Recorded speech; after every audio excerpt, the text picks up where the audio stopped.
Chaukhandi Tom, वो कब्रिस्तान जो लगभग 600 साल पुराना कब्रिस्तान है। इस कब्रिस्तान में सिर्फ इंसान ही नहीं बल्कि एक तारीख दफन है।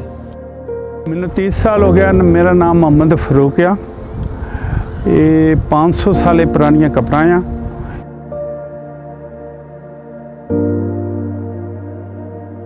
ये कब्रिस्तान अपनी तारीख और इसमें मौजूद कब्रों की बनावटों के सबब जाना जाता है। टूरिज्म बहुत आ रहा, टूरिज्म इतना आ रहा जरा हद तो ज़्यादा। अभी थोड़े के दिन हो गए थोड़ा कम आ रहा, नहीं तो टूरिज्म बहुत। हर मुल्क के लोग आते हैं, हम उनकी एंट्री करते हैं। America, England, Japan. चौखंडी की तारीख ये है कि इस कब्रिस्तान की बुनियाद 15 से 18वीं सदी में मुग़लों के दौर में रखी गई। वो जमाने में हर कोई अपनी कब्र उच्ची बनानी चाह रहा थी। जड़ा सरदार सी वो तो उच्ची है, जेटे को तो सी थले वो सब छोटी आ। जड़ा बिल्कुल गरीब सी वो कच्ची कब्र है। चौखंडी की बुनियाद रखने में एक सिंधी खानदान जोखियों का हाथ था। जोखियों को जोखिया के नाम से भी जाना जाता है। कहा जाता है कि ये कब्रिस्तान जोखियों का खानदानी कब्रिस्तान है। मेरा नाम तारिक अली जोखियो है। मैंने कहा कि अपना आबाई कब्रिस्तान है मेरे परदादों का, जोखिया कम्युनिटी का, जो तकरीबन 700 साल पीछे हमें लेकर जाता है। और जोखिया कम्युनिटी की जो शानदार हिस्ट्री बताता है।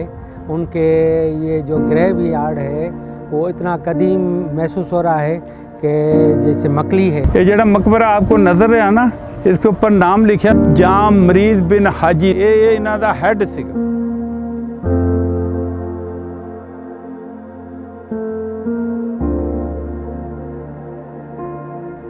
जैसे ये आपके मेरे पीछे देख रहे हैं कि ये हमारे सरदार जाम मुरीद अली खान जोखियों की ग्रेव यार्ड है।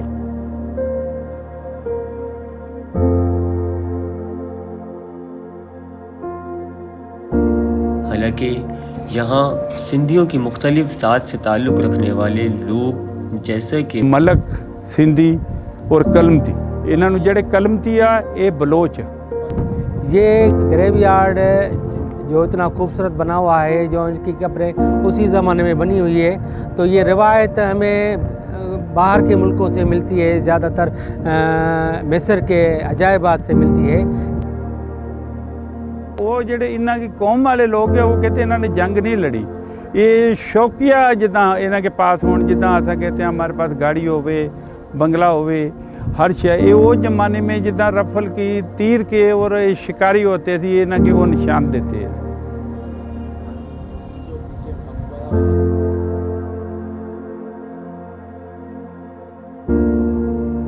ये ग्रेव यार्ड भी इसी वजह से इन्होंने बनाया कि हम स्टेट के मालिक हैं, बादशाह हैं, यहाँ के किंग हैं, तो हम अपने पिछलों को बता के जा रहे हैं कि हमारी कब्रें इतनी अच्छी होनी चाहिए, हमारे मकबरे इतने अच्छे होने चाहिए, हमारे घर महल इतने अच्छे होने चाहिए, जैसे हम मुग़लों के ले लें हिस्ट्री। इसके औरतों की कब्रों के उत्ते आपको जेवरात मिलेंगे। यहाँ का पहाड़ी सिलसिले की वजह से ये देखें, ये जो भी टॉम्ब बने हुए हैं ये पथरीली टॉम्ब है। और इस पर नक्शकारी जो है वो सारी की सारी जोखिया कम्युनिटी के अपने काशी थे ना, आर्टिस्ट थे, उन्होंने खुद बनाई है। और देखें इतनी लंबी है। अभी तो ज़्यादातर जो 500 साल पहले या 200 साल पहले इसको संभाला किसी ने नहीं है ना, वरना ये देखें ये सारा का सारा इलाका कब्रिस्तान के एरिया में आता है। जो अभी ये खाली पड़ा है, शायद इनके नीचे भी कोई कब्रें हों। पता है इसमें क्या आया, असा आने हैं ना अपने किसी बड़िया की कब्र पे जाते हैं, उधर दुआ मांगने के लिए जाते हैं, दुआ मांग के परे पीछे हट जाते। असा इधर आते हैं घूमने के लिए, देखने के लिए। वो फिर हमारी एक कब्र देखी, दूसरी कब्र देखी, हमारा नजरान जड़ा वो पत्थरों के ऊपर चल जाता है, वो कब्र के ऊपर नहीं। यहाँ तक तो आपने इस कब्रिस्तान की तारीख सुनी है।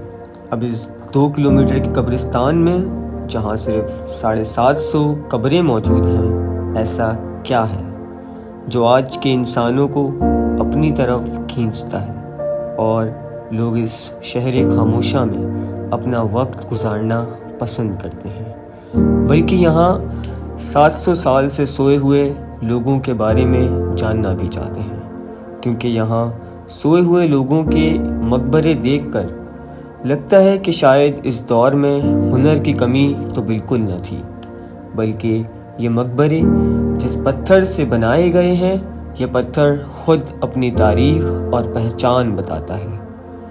ये पत्थर दिखने में तो खूबसूरत है ही, बल्कि उसके साथ साथ मौसम बदलने पर अपनी तासीर बदलने का इख्तियार भी रखता है।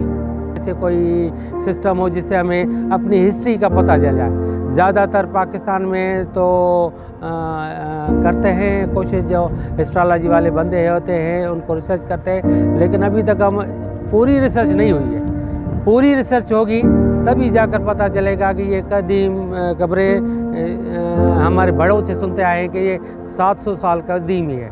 700 साल कदीमी है तो इससे पहले क्या होता था, शायद उससे भी ज़बरदस्त कब्रें होती या इससे ज़बरदस्त महल होते।